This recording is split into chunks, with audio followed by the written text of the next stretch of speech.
Hello everybody and welcome back to another Jake's RC Stuff video. This one is, I don't even have notes or a script, so it could be a little bit rambly. And also, I don't know what's going to be in the background. At the minute, it's going to be black, just a black screen, like a radio show or a podcast. But if I find something to put in the background of it, I will do. What I want to talk about today is what I actually have in my hands here, which you can't see because that's the way the magical podcasty stuff works. It's my JR EZUHF receiver, which was bought, I got it for Christmas 2017, so not the Christmas that's just gone, just over a year, which is slightly unfortunate for the story that I'm going to tell. Basically, I've had issues on and off with this. As I've noted in a couple of builds now, where I've just had massive issues trying to get EZUHF to bind properly. Usually, like when I'm trying to fly something, it always works. I've never had it not work. But when you're trying to bind a receiver for the first time, it's issues. And you just repeat the same steps maybe 5-6 times, and eventually it'll just bind. And I never could really work out what was different. I thought I sussed it last time in the fact that the way I got it to work was to use, was to basically program everything while it was powered. So you'd hold the button, plug it in to get into software upgrade mode, and then apply power from a battery to boost, I presume, the voltage coming from the USB, and then program it. And I thought that's what I did to get it to work last time. This has obviously been multiple receivers because it's been multiple planes. I even tried hooking it up to my other module. Well, it's not a module; it's the sort of outer transmission case style thing, not a JR module like this one is. On my Futaba Philforce 10, just sort of like turn the downgraded the software to get it to work, and it would work. And then sometimes after I managed to get it to work on there, I would flip all the settings back over, and it would bind immediately to the JR module on my X7S.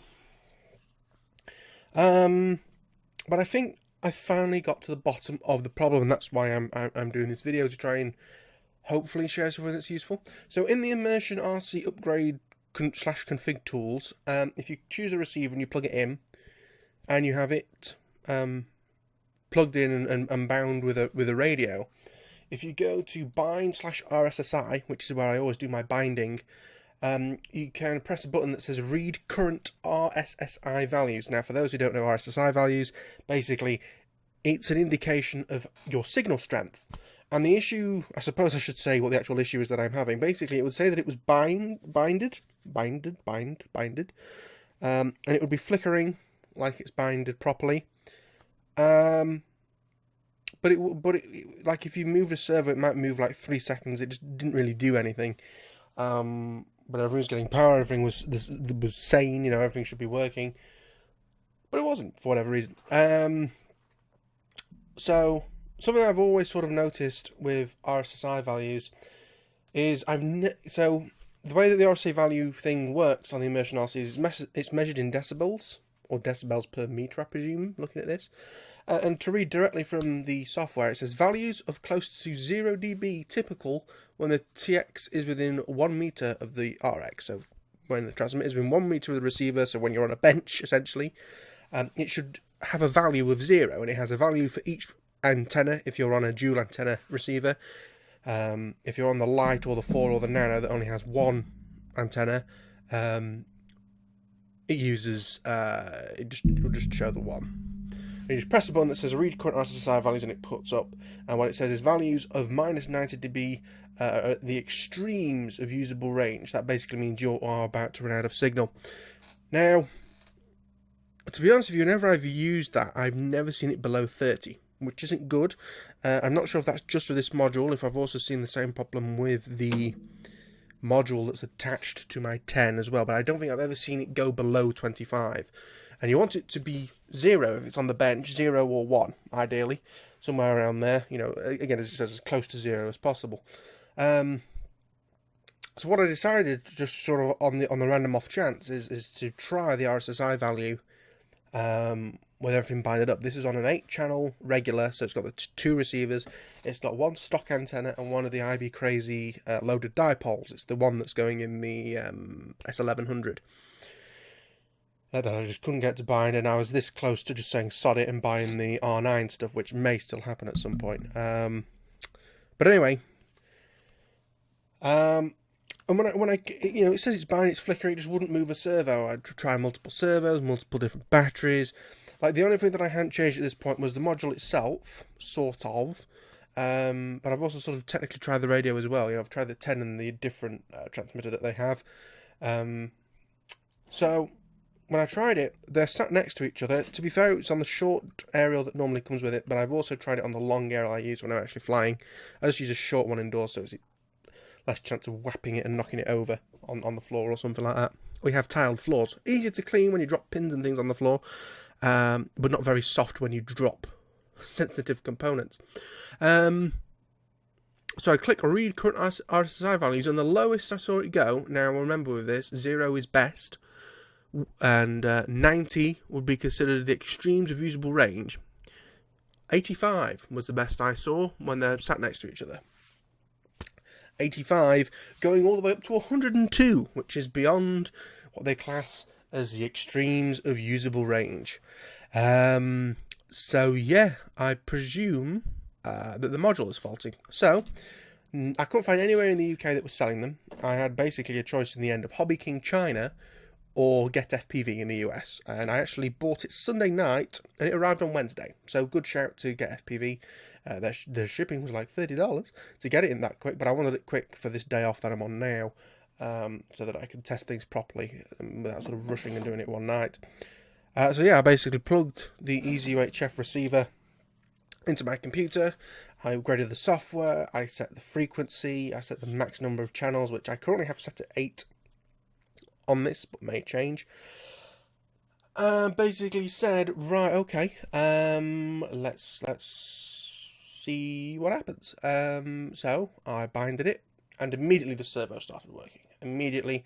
So I plugged the receiver into the computer instead of the transmitter. Clicked read current RSSI values and got a value of 1, which, considering the best possible as far as I know is 0, a value of 1, yeah, they was basically sat next to each other. That's excellent. That's what it should be. That's within tolerance. It's 420 at the moment, which is ironic and funny for some people. But anyway, so yes, so clearly, as far as I'm concerned, the issue is going to be the original transmitter is faulty. And because I'm not saying this to the people that I bought it off, you know, this is genuine, me being genuinely serious here. I'm unaware of any time where I've left the aerial off or done anything where I could have damaged this transmitter in any way. As I say, maybe if I'd have done something, I may lie to the people who I bought it from to try and get some sort of, you know, get the transmitter replaced or refunded. But like, I'm speaking to people who don't matter in that respect, let me put it that way. So,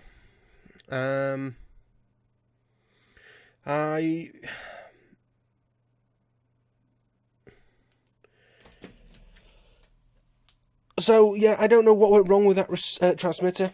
It's what I've actually, the one I've got in my hands. I put a sticker on the new one so I knew which is which. So yeah, they've been used on the exact same system, exact same radio, exact same receiver, multiple receivers having the same problem. And just the RSSI value is just awful. So I bought it from quadcopters.co.uk actually on like the 19th of November 17. So it's technically out of warranty, but if you don't know, there's something in the UK called the Consumer Rights Act or Sales of Goods Act. They sort of interpopulate each other slightly. So I should be able to claim either an exchange or a refund or a partial refund or something under there, because it's something that's definitely faulty. So yeah, I'll try and get that done with Quadcopter as soon as possible. I don't think they sell the EZUHF stuff anymore, so they may just give me a full refund, which would be nice. But yeah, I got to get that done at some point today. In fact, where is to-do list?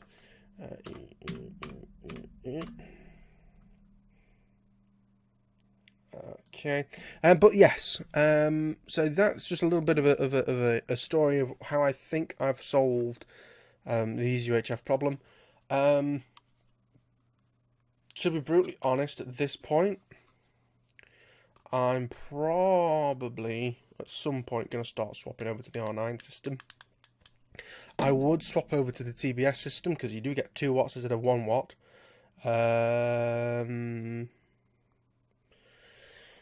But yeah, it's a bit of a strange situation in terms of well, it's not. I'm glad I finally found out what it was, because it was annoying me to the point of like wanting to throw things across the room, which I haven't done in a very long time, just because you would do everything many times, and the trouble is that because I had some planes bound already, I couldn't really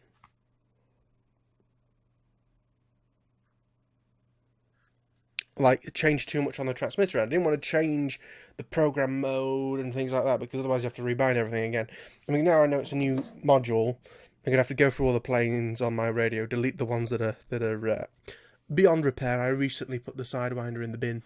It got annihilated at full chat into a mountain.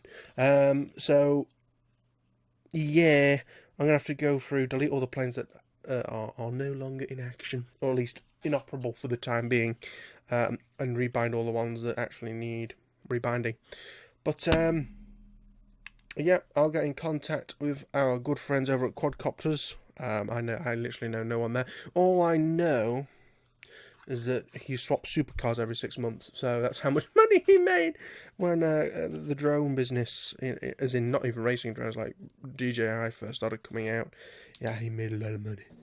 But anyway, thank you for watching this video, and if I have any sort of problems with quadcopters or anything like that, I'll give you an update. If it just goes through smoothly, I probably won't, but we'll see what happens. Thank you for watching. See you on the next one. Bye bye.